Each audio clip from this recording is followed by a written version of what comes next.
We're honored to have here today a World War II veteran, Mr. Stan Byrd. And he was in Europe at the end of the war, World War II. He was there, and he'll talk about that. Then he went to the Pacific. I guess we'll talk about that too. So I'll sit down and shut up and let him talk about all of it. And he's got some war relics over here, some Japanese some weapons, and he may want to talk about that some. And I guess you'll be able to see them if you want to. And don't carry anything away, please, but you're welcome to look at it.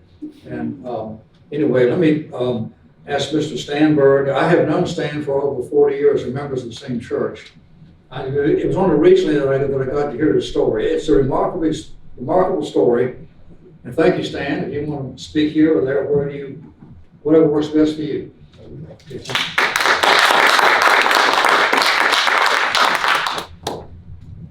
Thank you very much. I don't know why John asked me to do this. At the table, we were talking about Sergeant York.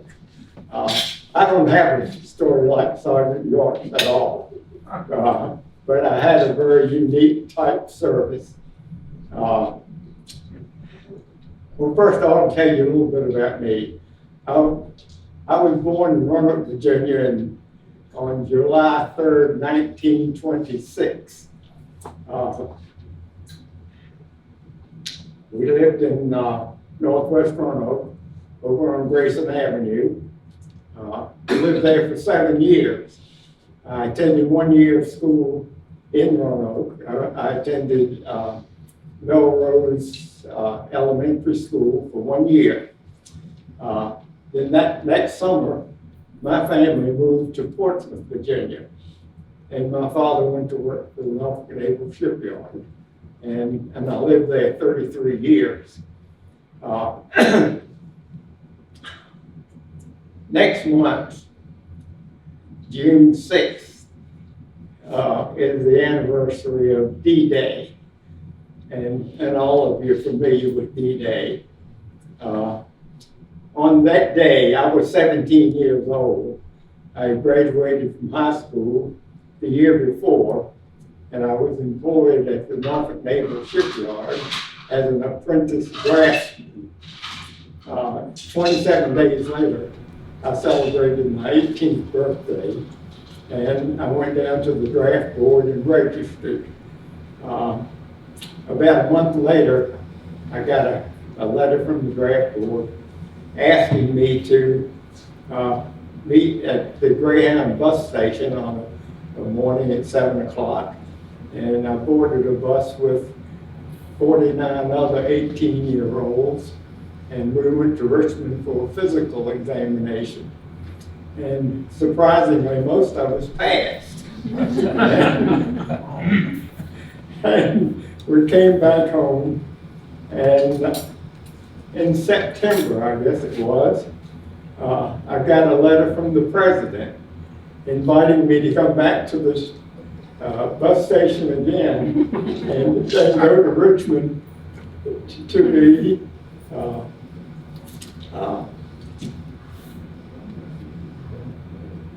well, anyway, we got to Richmond and we went into an auditorium, and a sergeant came in and introduced himself, and he says, you're all here to be inducted into the military service, but we can't give everybody the branch of service that they like. But when I call your name, you'll come up here and I'll ask you your preference. And so, my name being Byrd, I was close to the top of the list. And so when he called my name, I walked up to the desk, and he had a stamp pad there and a stamp in his hand. And he said, what branch would you like? And I said, Navy. And the only stamp that he had said Army. He stamped Army. Well, that day, everyone had their choice. But 49 of us went in the Army.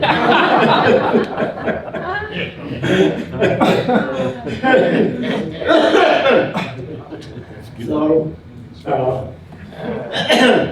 we were put on a train and sent up to Union Station in DC and transferred to a bus and bused over to Fort George G. Meade in Maryland.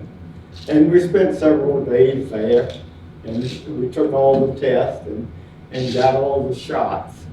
And I don't know how many shots we got. There were at least 4. And the thing that surprised me most, they didn't put them in this upper arm muscle. They put them in the muscle under the shoulder, in the back. And the next day, you couldn't raise your arm at all. But we spent several days in Fort Meade, and then we went down to Spartanburg, South Carolina for basic training. And I was inducted on November 2nd, and I got to Spartanburg probably the 10th or so. And we were told that we would get 15 weeks of basic training, basic infantry training. And so that training went on for about 7 weeks. And then the Battle of the Bulge broke out in Europe. And that was just before Christmas, 1944. And so we had a couple more weeks of training, and then we were processed to go to Europe. The Battle of the Bulge was Hitler's last fling, and he threw everything into it. And he pretty much pushed us back to Normandy. But at the same time, the 97th Infantry Division was in California training for the invasion of Japan. And they were the second wave of that invasion, and it was scheduled for November of 1945.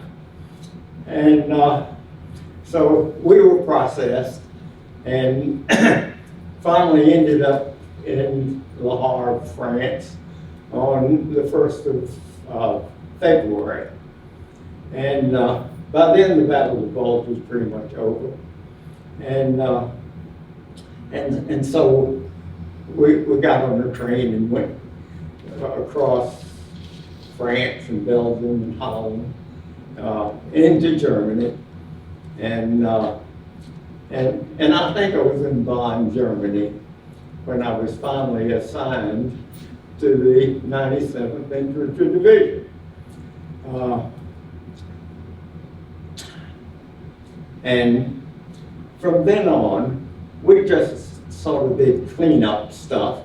We went through villages and searched all the houses and barns and just looking for stragglers, and really never found any. We had a few engagements with small German troops, but nothing of any effect, really. And so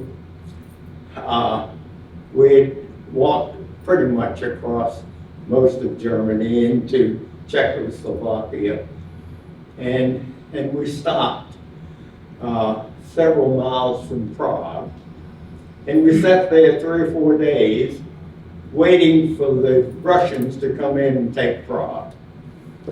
Well, then on May 9th, the armistice was signed, but the war in Japan was still going on.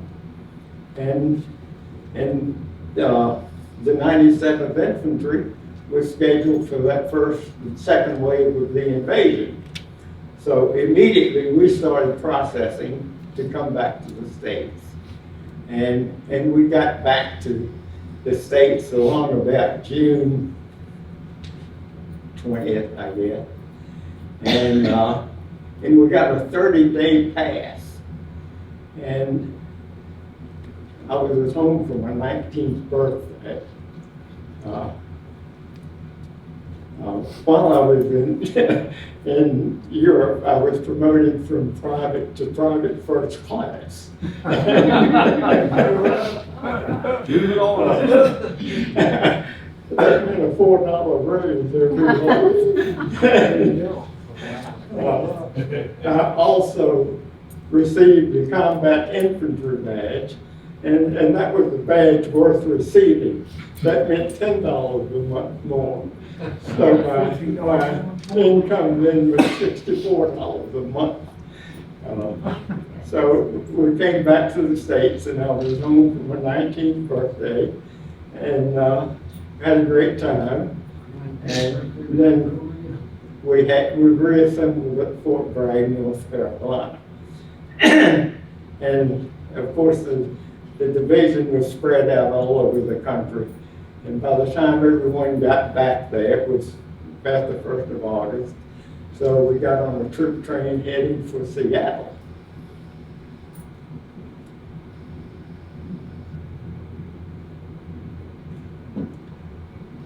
While we were on that troop train, the 2 A-bombs were dropped. Wow.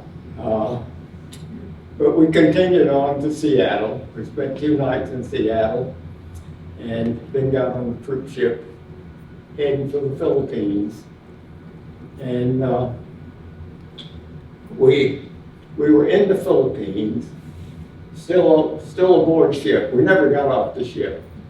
And September 2nd, the Japanese surrendered and the armistice was signed in September. And so then we went on to Japan, and we landed in Japan on September 10th.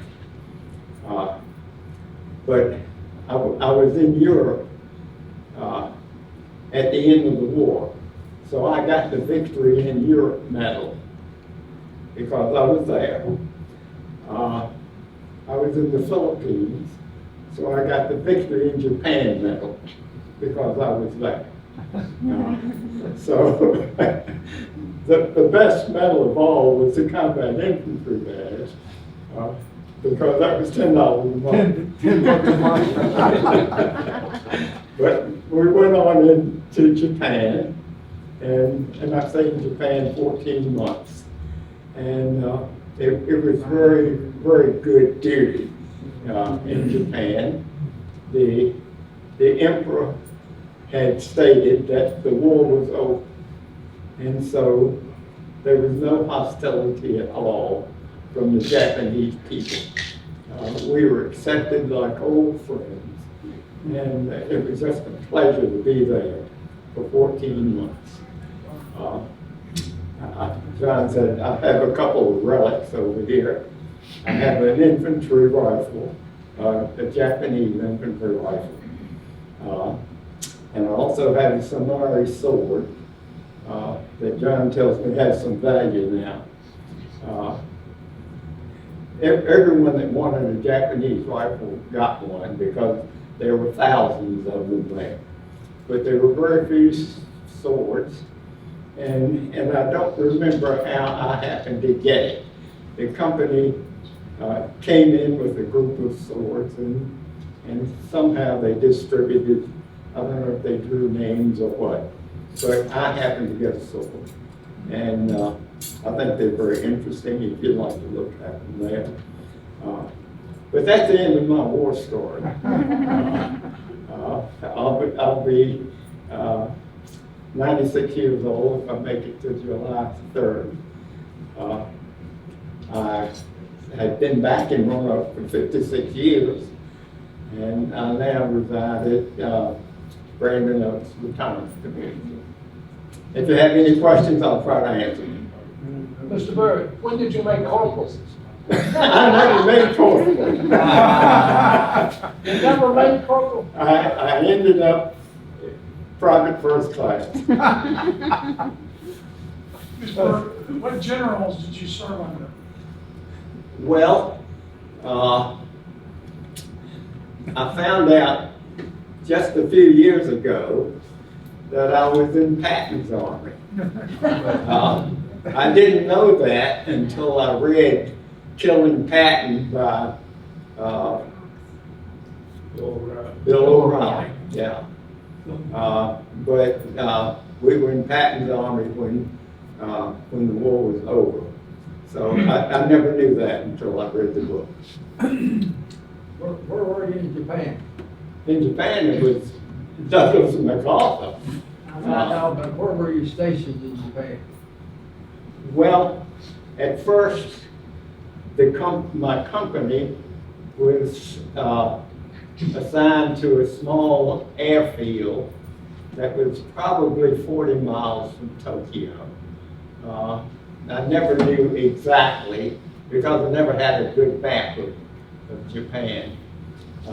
But we were able to get on the train, and with a one-day pass, we could go to Tokyo and back in a day and spend several hours in Tokyo and have lunch at the Ernie Pyle Hotel. The Army took over the Imperial Hotel in downtown Tokyo, right across the mall from the Imperial Palace. And a lot of troops were billeted in the hotel, and they had a nice dining room, and it was open to all military. So we could go to Tokyo and go to the hotel and have lunch and look around and get on the train and go back. That was basically where I was. Later on, after Christmas, as I said, I was an apprentice draftsman before I was drafted, and that appeared on my record. And someone in company headquarters, or division headquarters, determined that they didn't have a draftsman, and you ought to fill that position. So I was transferred to the headquarters company, and I became the company draftsman. I never had any drafting instruments. I never had a drawing board. I never did anything except report to the office every morning and hang around until lunchtime. And then I had the afternoon off. And along about February, That's the Ernie Powell Hotel. the division was deactivated, and I didn't have enough points to come home. And so I was transferred to the 720 MP battalion in Tokyo. And as there were a group of us, of course. And as we arrived, we were welcomed by the captain, and he explained that in order to be an MP, you had to be at least 6 feet tall and weigh 200 pounds. I was 5'8" and weighed 142. But I was an MP for about 3 months. And that was really good duty. Because, well, every duty in Japan was a good duty. Everything just went so well. And then along about late June, I was transferred to the 25th Infantry Division. And at that time, Korea had started to boil, and the 25th was near Korea, still in Japan before. So since I was an infantryman, I was transferred to the 25th. But in August, well, you were discharged based on a point system. You got 1 point for every month in the service, and 1 point for every month out of the country. And all of my military service was out of the country, except November and December and part of January. And so points still didn't build up too fast. But in October or in September, they determined that I had enough points to get out. And so I was discharged and went back to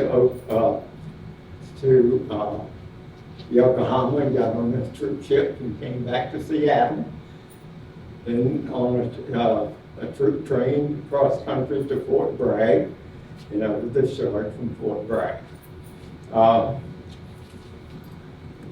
At discharge, we got the pitch about being in the Army Reserve.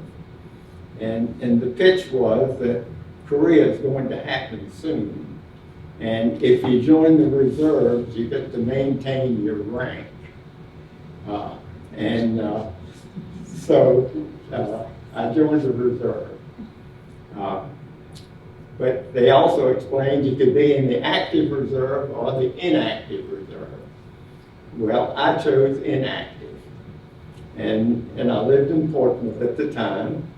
And after I had been there I'd been home maybe 3 weeks, I got a letter stating that I had been assigned to an engineering battalion that met every Monday night in Norfolk. And Across the river. across the river.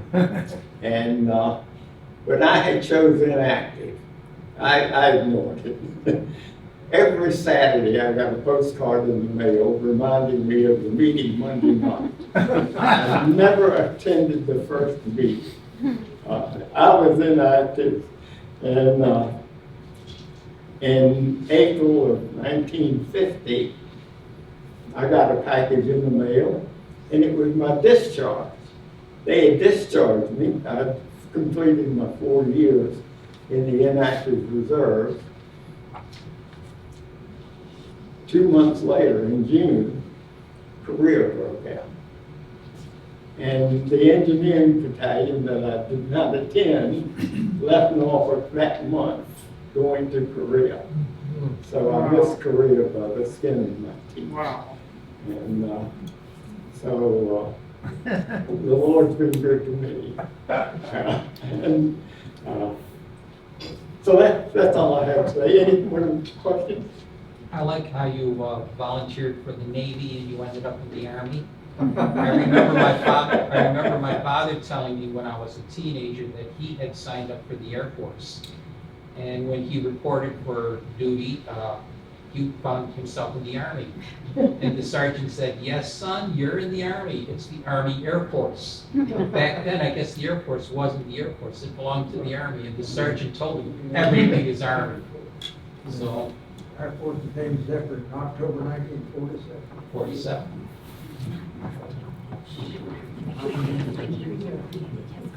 Mr. Byrd, what did you say to the re-enlisting sergeant when they tried to get you to re-enlist? Well, I just accepted the fact that, you know, his pitch was pretty good, you know. If we have a war, you're going back anyway, you're already trained, and so you're going to be called. So I accepted that. And, but I chose inactive. Where did you live in Portsmouth? I grew up in Newtown. If you're familiar with Newtown, it's over by the Navy Yard. Yeah, I remember The that. blue collar neighborhood, it's not there anymore. And but when I was married, I bought a house in Grove Park. And so I lived in Grove Park until I moved back to Roanoke in 1966. And I was employed by C.E. Thurston and Sons, an insulating contractor in Norfolk. And after about 9 years, they asked me to come back to Roanoke. And my wife had the same situation. She was born in Roanoke. She lived here long enough to attend Lee Junior High School that was downtown where the Pop building is now. And so she had some connections to Roanoke that I didn't have because I was too young. And so when they asked me to come back to Roanoke, I said, well, I'll have to talk with Evelyn. And so I went home and I said, how would you like to go back to Roanoke? And she said, when?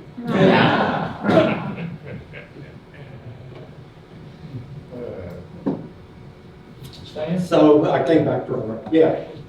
can you talk a little bit about the difference in in the people, the civilians in, say, Germany at the end of the war versus Japan. I think I've heard you speak of that before. Yeah. Of course, I didn't experience any contact with Germans because as soon as the war was over, we left.